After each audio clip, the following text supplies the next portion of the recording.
Hello everyone. So I have a story to tell you all. A story that I've lived many times during the last 1 year of my internship. Alright, so the story starts like this. It was late night in our trauma care center at GMC Nagpur.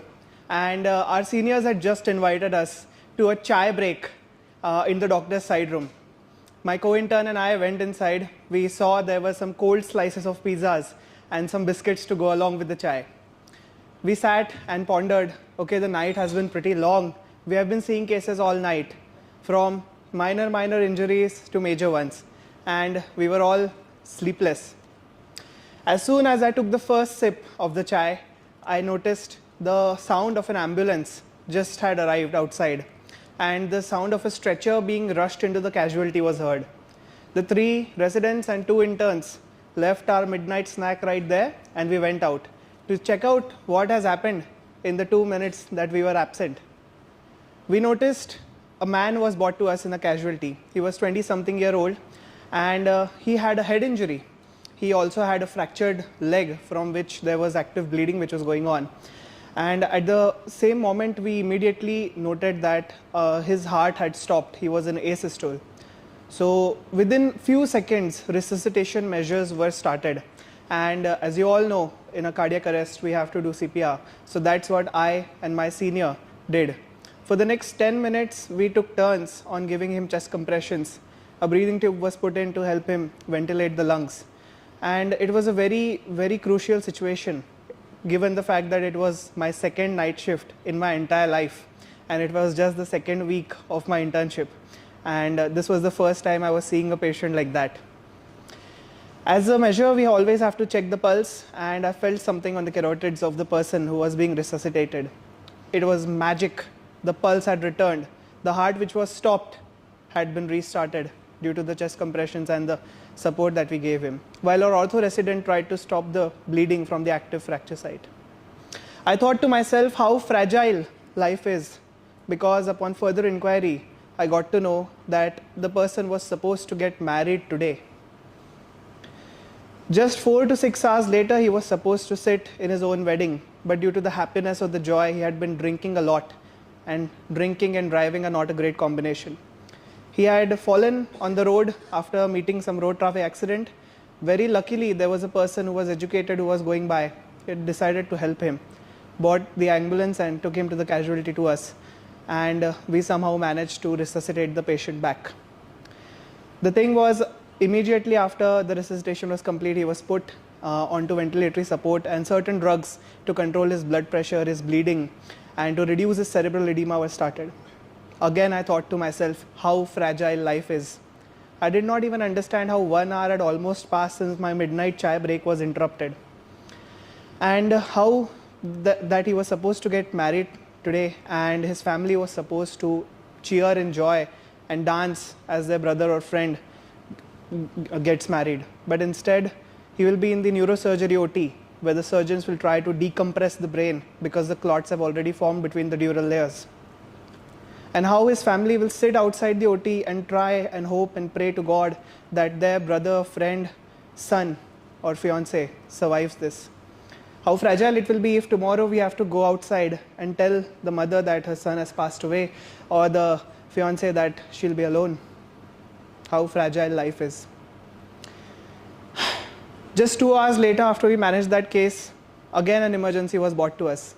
3 ladies had fallen off from a fast-moving train. One of them sustained a head injury. The other one had a limb missing. A complete leg was missing, probably thrown away somewhere due to the high energy impact. And the last one had a head injury again. So we treated them like we were supposed to. And right when my shift was about to end at 8 a.m. in the morning, a man was brought to the casualty with a knife sticking out. He was claiming that his wife had stabbed him. I don't know what the man did, but I sure know that he had a pneumothorax and a hemothorax. He was not able to breathe, and again began this cycle of assessing the patient and trying to treat him. You know, all of this goes to your head. when my duty ended, I was driving back home, and as we all do, whenever we are driving, we don't think about the road or changing the gears. We think about everything that is happening in our life. So that is what I did as well. I reflected upon the cases that I saw. The images of the CPR or the pulse returning or the lady with the missing limb clung to my head. As I drove back home, I was tired because I had not slept for more than 24 hours. And so were my residents. We were all sleepless that night. And finally at home, I took some rest. Though my body was physically relieved of the stressors, my mind still clung on to whatever I had seen today. And you know what? That was not the only incidents that happened. I would go on to experience many more such duties across the next few months, posted in different clinical rotations. And every time I used to go in, I would see the patient in pain and I would feel their suffering for myself. Now what happened was that all of this pain and suffering that you see can really try to impact you psychologically, especially when you are just starting out as a young doctor, when all your life was just books and exams and exams and exams and more exams, and then immediately going into the clinical rotations. On the other side, the other part of medicine was beautiful, however. It is wonderful to see whenever any drug that we prescribe gets to work and the patient who has been coming to you 3 to 4 times sees the improvement in the symptoms and the life of the person becomes better. But the opposite, like I said, is also true. It's the feeling that we get when you examine a patient at the end and when the patient has left and you are left with the feeling of their pain and their suffering that you just witnessed. I still remember one 68-year-old man was brought to our surgery casualty and he had acute abdomen. He had nobody to accompany him with. There was just one neighbor that brought him, and later within few hours we understood that he was actually having perforation, so for which he was taken to emergency surgery. I still remember the look on his face because of the person was in so much pain. Whenever you are doctors, you go around the hospital doing certain tasks from one point to the other point, and you move from places to places. And one specific thing which every one of you will experience is the fact that whenever passing next to wards, especially the pediatric wards, you will see mothers outside or brothers outside sobbing for their child who is admitted inside. Or if you're passing next to the medicine ICU, you will see a line of relatives waiting out their turn to meet their loved one which is present inside. And I think that is something, the sight which nobody else gets to see. You will see in the hospital, people will have mats placed on the corridors, and in those mats they will sleep entire nights. Some will stay awake because of the anxiety that what will happen to our relative, and some will actually look at you with hope, for you have the stethoscope around your neck and a white coat around your chest, because you are a symbol of hope, because you are a doctor. So a few months past, my major clinical rotations are over. Now the lighter ones were started. So in the lighter ones, we don't have to work that much. But still, I used to see the patients every day. I was free, to do my own things. I was free to study for my examination. And I did that. But I still carried all that grief that I had felt in the first few months when I started the internship. And that guilt was like a physical object. It was feeling like I was carrying something really heavy on my back. And I would think about the patients and the pain that I saw whenever I was walking alone or whenever I was having lunch alone by myself. And I understood that this is something which is very unique that doctors get to face a lot. So I talked to my co-doctors who were also present and asked them, do you also think about the patients that you are seeing every day after they have left? Do you think about the pain of their relatives when you are at your home? And almost every one of the persons that I spoke to said yes to a different level. And one particular incident I remember was my pediatric resident, when I was talking to her about the same thing, she actually broke down crying because in the so many night shifts of the neonatal ICU, she had seen so many small babies passing away, because sometimes we can't save a life no matter how hard we try. And this is the part of our profession that we have to live with. As a human life goes, you're supposed to see maybe like 20-30 deaths in your entire life if you're 80 years old. But that is just a mere starting point in our journey as medical students or doctors. And I think that's profound. Because even if you look at the COVID warriors, the doctors which are sitting in front of you, the people who battled when the time was critical, they will still remember the nights which were extremely bothering to them.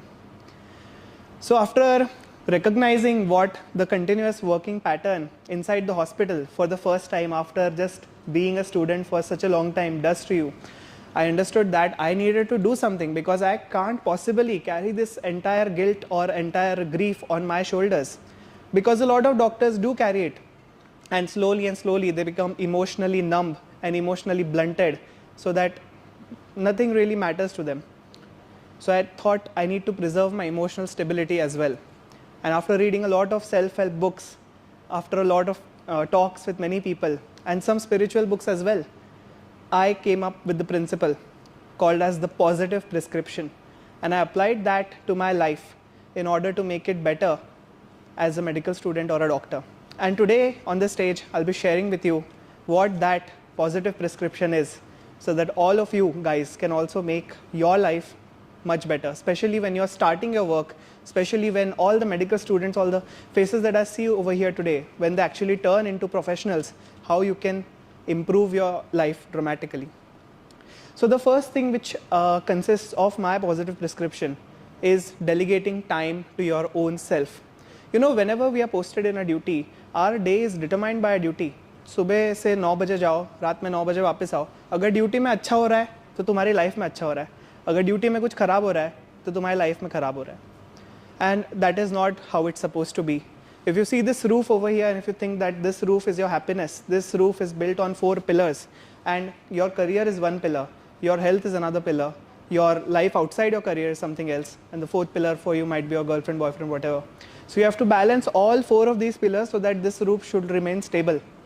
And that's the same thing. Delegate time to yourself. Take out 5, 10, 15, 20, 30 minutes every day just for yourself, and do a hobby, do an activity which you enjoy. If you're good at dancing, do that. You know, my co-intern actually dances in between the ward rounds in the side room. That's pretty weird, but that's his way of relieving stress. So dance, sing, draw, or if you're somebody like me, you can try to record videos and put it out on the internet. By the way, I have a YouTube channel. Go check it out after the talk. So in this time, don't use social media, don't do things that you're doing professionally. Do it just for the fun of it. And you will realize that just by doing 10-20 minutes of this exercise, you will remove so much stress from your life that you wouldn't even know. So this is something which you should all practice. My second principle of the positive prescription comes from an experience. And let me share that experience with you. So like I told you, I was feeling all that grief and so much depression sort of thing during the middle of the internship. So I thought about talking things out to somebody. But even though I'm very close with my friends and family, I really did not feel comfortable opening up. And I think that's a common problem that we all face, because it's very specific to us medical students and doctors. We are not expected that everybody will understand this. So I went to a place that I had been visiting hundreds of times in my life, a place that I knew had incredible positivity, and a place that I knew that so many people had trusted upon. I visited a place of worship near my house. And even though I have never believed in God in my entire life, in that moment I needed Him to be true. So I visited a place of worship at 6:30 when the prayer started. I felt as if the grief which I was carrying on my shoulder was physically removed from my body and given on to a higher entity which would carry it for me, so that I wouldn't have to be bearer of the pain that I am experiencing. And it does not matter if you're a believer, if you're a non-believer. If you go to such a place and if you open up your heart, you will feel that all the problems that you're facing will go away, and you will feel a lot more positive. And if you feel like that's not something for you, find somebody whom you trust, find somebody who you actually like, and speak out your problems with them. A study was conducted by Harvard. It spanned across 12 years. It had more than 5,000 participants, and the study actually showed that if you don't express things out, if you keep all the things within yourself, it increases the risk of premature death. They related it with cortisol and blood pressure increase. So I think that's very significant. And so the second point of my positive prescription is talk things out with the people that you love or the people that you trust. And even if you have people that you love and trust and you don't want to open up with them, just go to a place, close your eyes and let it all go. Because you can't possibly as a doctor carry all of that. Am I right? The next thing about the positive prescription came from a book that I had actually read many years ago but I had revisited. The book is called as The Secret. You might have heard about it. It's a pretty controversial book, but I learned one thing from that book, which I still apply to my life on a day-to-day basis. And that is the law of attraction. So listen carefully, this law of attraction, it states that whatever you want, just think about it and it will come to you. That's the essence of The Secret. So if you think about negative things will happen to you. I'll give you an example. In the morning you go to the ward and your professor scolds you. Your entire day, you find out small annoyances and your day becomes spoiled. यार सामने मेरे जो गाड़ी है वो ढंग से नहीं चला रहा है, parking अच्छे से नहीं हुई. And small things, your girlfriend is not talking to you, she has not picked up one of your calls. So you find small details in your day and you ruin your entire day by your own self. So I think that's very significant, that if you seek negativity, negativity seeks you. But the reverse is also true. If you seek positivity, positivity seeks you. So every day, try some positive self-talk. I know it might sound cringe. खुद से बात करेगा क्या? नहीं यार. कभी-कभी तुम्हें खुद को भरोसा देना होता है. And that's what positive self-talk is all about. Whenever you will go into the hospital, you will be required to do so many procedures, right? And there will be certain procedures as a young doctor that you do for the first time. And every time before the procedure, you will ask yourself, this is so hard. How am I going to do this? So change this way of thinking into a positive one.